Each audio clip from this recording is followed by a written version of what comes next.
Merci, Papa Total Bekale, pour l'invitation. C'est vraiment un plaisir parce que vous faites partie des personnes qui me soutiennent beaucoup dans le combat que je mène. Donc, m'inviter à votre émission, c'est un grand honneur. Et donc, sans plus tarder, pour répondre à la question, quel bilan faisons-nous aujourd'hui du combat que nous menons? Comme je le rappelle, notre combat a deux volets. Combattre les faux pasteurs et valoriser notre culture, notre spiritualité. Et donc, le bilan, il est positif parce que l'Afrique française, l'Afrique francophone compte près de 300 millions de personnes. Nous avons gagné en notoriété. Nous avons fermé beaucoup des églises, non pas par la force, mais par l'éveil des consciences. Beaucoup de gens ont quitté les églises des faux pasteurs. Et donc, nous constatons également qu'il y a un changement au niveau des habitudes. Les pasteurs qui étaient autrefois très présents sur les réseaux, dont les pratiques étaient très présentes, les prophéties, toutes ces choses-là, la télévision, ben, on a remarqué que toutes ces choses sont de plus en plus en train de disparaître. Ça montre qu'il y a une peur des dénonciations du côté de ces pasteurs-là qui deviennent de plus en plus discrets. Ça prouve que nous avons touché le cœur du problème. Et puisque le cœur du problème est touché, il faut encore creuser davantage. Donc déjà, le combat sur les faux pasteurs, c'est jusqu'à la fin du monde. Et ensuite, du point de vue culturel, là encore, nous avons réveillé la culture africaine parce que avant que je ne vienne, il y a beaucoup qui avaient honte, comme je reçois les témoignages un peu partout dans le monde, qui avaient honte de s'afficher. D'ailleurs, les gens s'appelaient traditionalistes. Les gens s'appelaient, ils avaient tous les nuits, ils avaient peur de s'affirmer en tant qu'animiste, en tant qu'Africain qui a ses croyances, qui peut prier ses ancêtres, qui peut prier avec le crâne de son grand-père, qui peut toucher des feuilles. Beaucoup de gens avaient peur.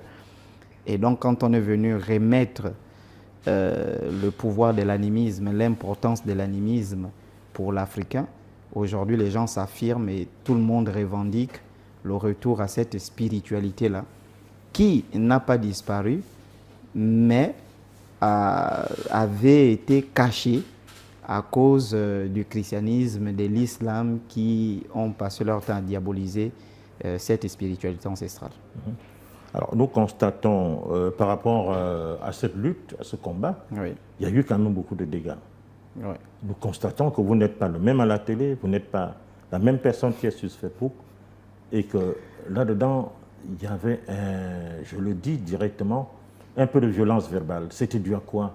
Est-ce que vous me promettez ici, ou bien vous promettez à l'opinion que vous allez mettre un peu d'eau dans le verre? Bon, Papa Total Bekale, déjà la violence verbale ne peut pas être enlevée de ce combat. Donc il y aura toujours la violence verbale. Et par contre, ce que j'observe à l'échelle mondiale, lorsque on va en venir tout à l'heure, à travers les conférences que j'anime dans le monde, à travers les enseignements que je donne, je constate qu'il y a de plus en plus de personnes sérieuses qui me suivent, de plus en plus de personnes sérieuses qui sont intéressées par l'enseignement animiste que je donne. Ils ne font pas allusion à ce que j'ai évoqué plus haut, non?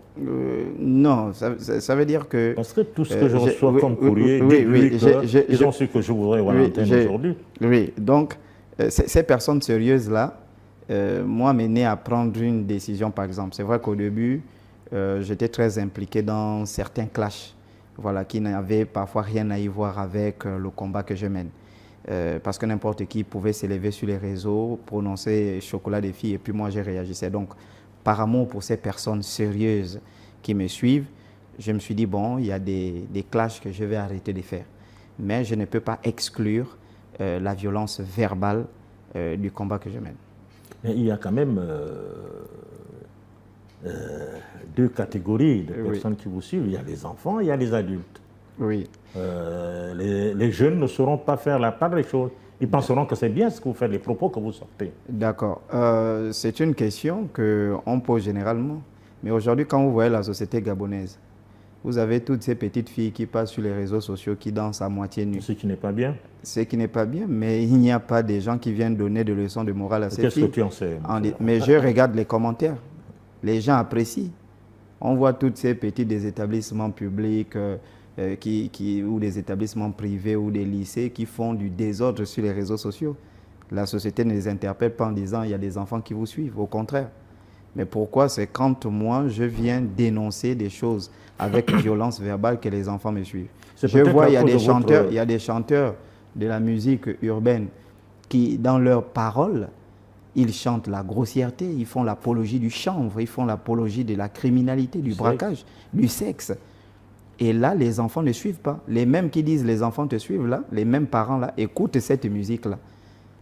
Vous comprenez un peu? Cette musique qui fait l'apologie du crime, du braquage, du sexe, du chanvre, ces mêmes enfants écoutent, ces mêmes parents écoutent la musique là et n'interdisent pas à leurs enfants d'écouter cette musique. Alors pourquoi c'est quand Chocolat des filles vient dénoncer avec des propos virulents que les enfants me suivent? Mais quand les filles dansent nues sur les réseaux sociaux, les enfants ne suivent pas. Quand on fait l'apologie du crime dans les chansons, les enfants ne suivent pas. Non, mais il y a peut-être que cela est dû à votre statut, à la fois enseignant, à la fois, j'allais dire... non, moi je ne viens pas sur les réseaux sociaux en tant qu'enseignant, Papa Total. Et déjà, je ne me considère pas, c'est vrai que j'enseigne, mais je ne me considère pas comme un enseignant qui vient donner, qui sert d'exemple ou quoi. Non, moi j'ai une mission. La mission ancestrale passe au-dessus de mon travail. La mission spirituelle passe au-dessus de mon travail.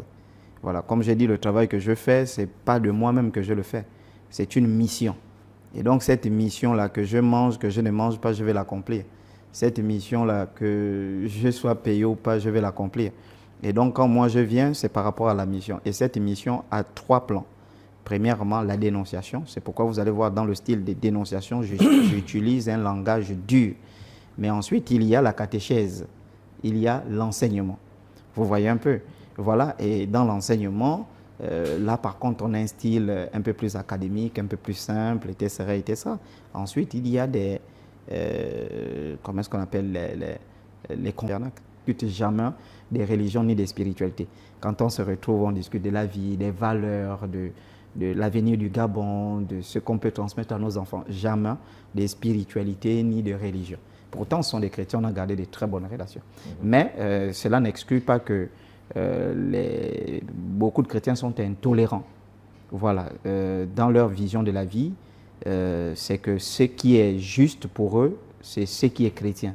Tout ce qui n'est pas chrétien, c'est faux. Et d'ailleurs, c'est pourquoi, j'en arrive tout à l'heure, au Burkina Faso, il y a des imams et des pasteurs qui ont été arrêtés et qui ont été contraints à exercer des travaux d'intérêt général. Parce que, justement, dans leur prédication à l'Église, ils salissent les cultures en disant, par exemple, que si tu n'es pas chrétien, tu n'es pas sauvé, tu es maudit, tout ça. Si tu n'es pas musulman, il n'y a que la religion. Et ça, le président Ibrahim Traoré l'a interdit en disant qu'on ne doit pas tenir des discours. Si vous estimez que vous êtes vraiment des grands enseignants de la Bible et du Coran, ben, vous devez travailler pour l'intérêt général.